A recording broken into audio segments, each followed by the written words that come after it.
கர்த்தருடைய பரிசுத்தமான நாம மகிமைப்படுவதாக. ஆசீர்வாதமான ஒரு நல்ல காலை வேளையிலே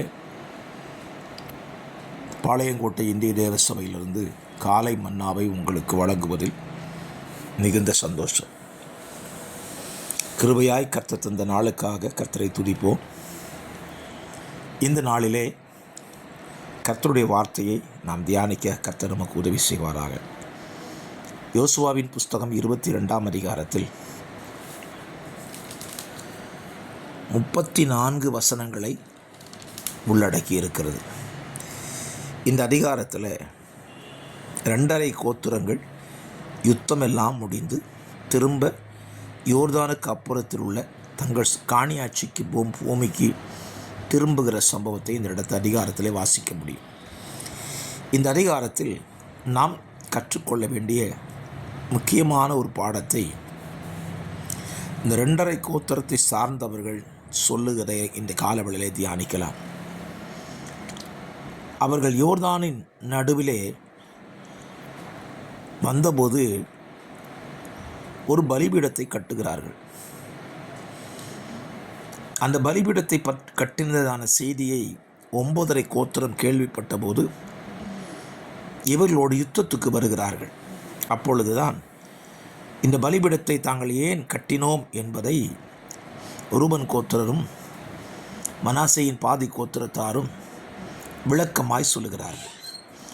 அப்படி அவர்கள் விளக்கமாய் சொல்லுகிற ஒரு வார்த்தையை உங்களுக்கு சொல்லுகிறேன்.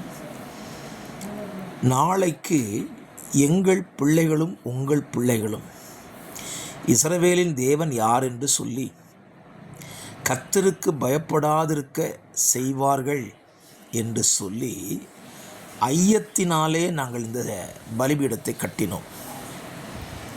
இது சர்வாங்க தகனத்திற்கும் பலிகளை செலுத்துவதற்கும் அல்ல. இதை நாங்கள் கானான் தேசத்தில் வந்துதான் பலி செலுத்துவோம். ஆனால் இந்த பலிபீடம் எதற்கு?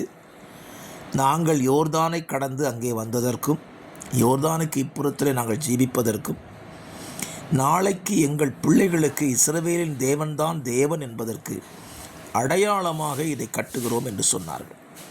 பாருங்கள், இந்த கோத்திரத்தில் இருந்த ஒரு பெரிய பயம், நாளைக்கு எங்கள் பிள்ளைகள் எழும்பி கர்த்தருக்கு பயப்படாமல் போயிடக்கூடாது, எங்கள் பிள்ளைகள் கர்த்தருக்கு பயந்த பிள்ளைகளாகவே வாழணும் அப்படிங்கிறதுக்கு தான் ஒரு அடையாளமான பலிபீடத்தை கட்டினார்கள்.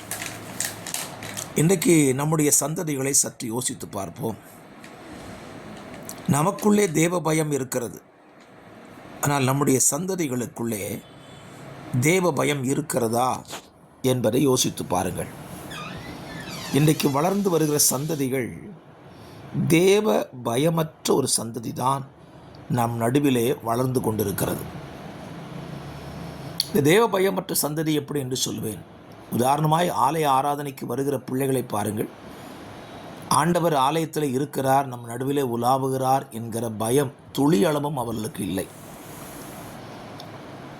ஆலயத்துக்குள்ளே விளையாடுவது, ஆலயத்துக்குள்ளே பேசி கொண்டிருப்பது, ஆராதனை நடக்கும் பொழுது ஆலயத்தை விட்டு எழும்பி வெளியே போவது, செல்ஃபோனில் எதையாவது பார்த்து கொண்டிருப்பது போன்ற நிறைய தவறுகளை செய்கிறார்கள். காரணம் என்ன? தன்னை காண்கிற ஒரு தேவன் தன் நடுவில் இருக்கிறார் என்கிற பயம் அவர்கள் நடுவில் இல்லை. இதற்கு காரணம் என்ன? நாம் நம்முடைய பிள்ளைகளுக்கு தேவ பயத்தை ஊட்டி வளர்க்கவில்லை. உலக மக்களை பாருங்கள், சாமி குத்தம் என்று சொல்லுகிறார்கள் அல்லவா? ஆயினால் அவர்கள் தவறு செய்ய பயப்படுவார்கள். நம்முடைய பிள்ளைகளுக்கு இது தேவனுக்கு பிரியமற்ற செயல் என்று சொல்லுகிற அந்த பயம் இன்றைக்கு இல்லை. ஆகவே வளர்ந்து வருகிற சந்ததிகளின் நடுவிலே தேவ பயத்தை ஊட்டி வளர்க்க வேண்டிய முற்பிதாக்கள் இன்றைக்கு இருக்கிறோம்.